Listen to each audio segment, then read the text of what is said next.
नमस्कार बच्चों, हम पढ़ रहे हैं कविता चेतक की वीरता पाठ 7, जिसके अंतर्गत हमने हल्दी घाटी के युद्ध के बारे में पढ़ा और महाराणा प्रताप के घोड़े चेतक की वीरता के ऊपर ये पूरी कविता लिखी गई है। इसके बारे में हम पढ़ चुके हैं, इससे संबंधित कुछ प्रश्न उत्तर हम करवा चुके हैं और कुछ जो बाकी प्रश्न उत्तर रह गए हैं बुक पर, वो मैं आपको आज करवा रही हूँ। चलिए कुछ जान लेते हैं महाराणा प्रताप जी के बारे में। महाराणा प्रताप जो थे वो अत्यंत पराक्रमी वीर थे। जितना बहादुर उनका घोड़ा था, उसी की तरह हम कह सकते हैं कि जो महाराणा प्रताप थे वो बहुत ज्यादा वीर और पराक्रमी थे। उनमें स्वाभिमान तथा देशभक्ति की भावना कूट कूट कर भरी हुई थी। इनके पिता का नाम महाराणा उदय सिंह था। महाराणा प्रताप की गिनती भारत के महान योद्धाओं में की जाती है। हल्दी घाटी के युद्ध में इन्होंने अपनी वीरता का भरपूर प्रदर्शन किया। बच्चों, एक कहानी है, कहते हैं कि जब महाराणा प्रताप ने घोड़े का चुनाव किया, उनके एक और भाई था शक्ति सिंह। तो शक्ति सिंह महाराणा प्रताप से काफी चिढ़ते थे उनकी वीरता को देखकर कि वो बहुत ज्यादा वीर थे उनसे।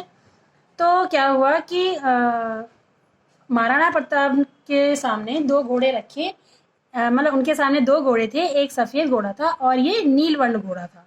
ठीक है, तो महाराणा प्रताप को नीलवर्ण घोड़ा यानी चेतक को देखकर ही उन्हें बहुत पसंद आ गया था। लेकिन महाराणा प्रताप ने सोचा कि अगर मैं ये कहूंगा कि मुझे ये नीलवर्ण वाला घोड़ा पसंद है, तो उनका भाई जो शक्ति था वो जाकर उसको ले लेगा, क्योंकि वो उनसे जीतता था और जो चीज उन्हें पसंद आती थी उसको ले लेता था। इसलिए उन्होंने जो दूसरा घोड़ा था सफेद घोड़ा, उसकी खूब तारीफ की सफेद घोड़े की कि ये बहुत सुंदर है। तो शक्ति को लगा कि शायद ये इसी को पसंद कर रहे हैं, तो वो जा करके उस घोड़े के ऊपर बैठ गया। फिर महाराणा प्रताप को अपनी पसंद का नीलवर्ण का घोड़ा चेतक मिल गया, जिसकी बहादुरी, स्वामी भक्ति और वीरता की कहानियां और कविताएं पढ़ी जाती हैं। तो बच्चों, ये था आपका पाठ चेतक की वीरता। चलिए अभ्यास बोध का कार्य हम पर देख लेते हैं। इसमें पेज नंबर 56 पर है, सोचो और बताओ। महाराणा प्रताप के प्रति चेतक की स्वामी भक्ति किस बात से सबसे अधिक दिखाई देती है? तो चेतक महाराणा के हाव भाव को अच्छी तरह से समझता था। घायल होने के बावजूद वह महाराणा को युद्ध भूमि से सुरक्षित ले आया। यह उसकी स्वामी भक्ति को दर्शाता है बच्चों। ठीक है, भाषा बोध में दिया हुआ है पहला प्रश्न कि शब्दों को और उपसर्ग को अलग करके लिखिए। ठीक है, निर्भीक निर्जमा भीक, और ख है सुगढ़ सु जमा घर, ग है प्रताप पर जमा ताप, और उत जमा उत्साह, उत जमा साह उत्साह हो गया, भर जमा सक भरसक, और नी जमा पुण निपुण। ये हो गया उपसर्ग अलग हो गए शब्द से। अगला प्रश्न है बच्चों, उपसर्ग होते क्या है, पहले आपको ये समझाते हैं। वे शब्दांश जो मूल शब्द से पहले जुड़कर उसके अर्थ को परिवर्तित कर देते हैं उपसर्ग कहलाते हैं।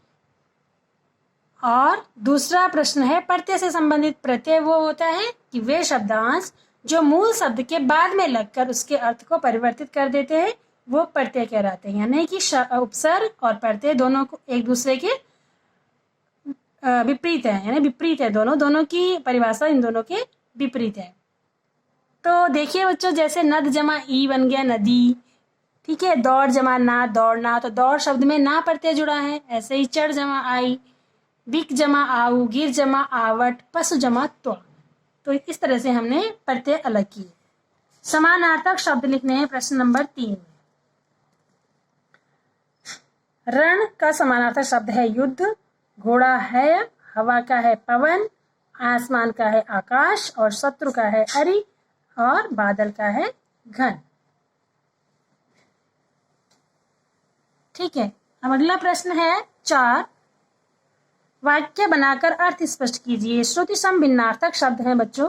श्रुति सम भिन्नार्थक शब्द जो उच्चारण करने में तो एक जैसे लगते हैं, लेकिन इनका अर्थ अलग अलग होता है।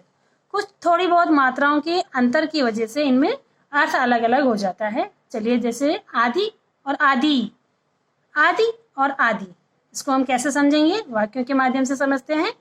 अच्छे कार्यों का कोई आदि और अंत नहीं होता।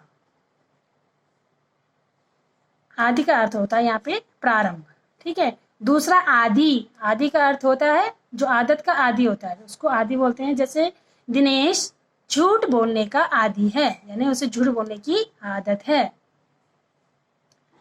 दूसरा है बैरी और बेरी। बैरी का अर्थ क्या होता है?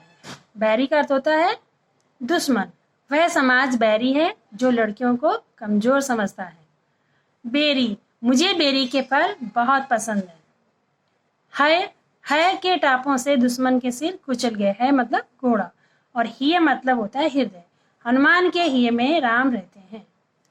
बाग, बाग में सुंदर फूल खिले हैं, और बाघ, जंगल में बाघ रहता है। ठीक है, तो ये थे श्रुति सम भिन्नार्थक शब्द जो बोलने में, उच्चारण में एक जैसे लगते हैं, एक जैसे होते नहीं है। थोड़ी बहुत मात्राओं की वजह से उनमें परिवर्तन होता है, लेकिन उनके अर्थ भी अलग अलग होते हैं। समान लय वाले शब्द आप स्वयं लिखेंगे। एक मैंने लिखा है जैसे निराला का पाला।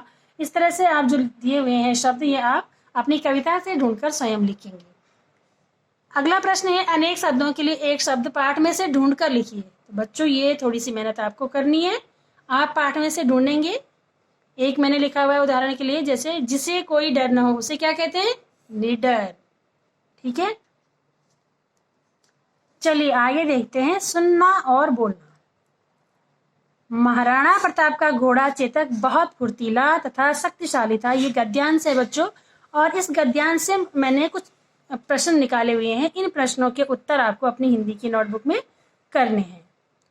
उसकी गति पवन से भी तेज थी, उसे पकड़ पाना बहुत कठिन था। महाराणा प्रताप का घोड़ा रणभूमि में बिजली की तरह पल भर में एक जगह से दूसरी जगह पहुंच जाता था। वह बहुत स्वामी भक्त था। घायल होते हुए भी वह अपने स्वामी को युद्ध भूमि से सुरक्षित निकाल लाया था। इसी स्वामी भक्ति और वीरता के कारण ही इतिहास में चेतक का स्थान अमर है। ठीक है बच्चों, तो ये गद्यांश है। इसमें से मैंने कुछ प्रश्न बनाए हैं, प्रश्न नोट कर लीजिए। पहला प्रश्न है, चेतक की क्या विशेषता थी?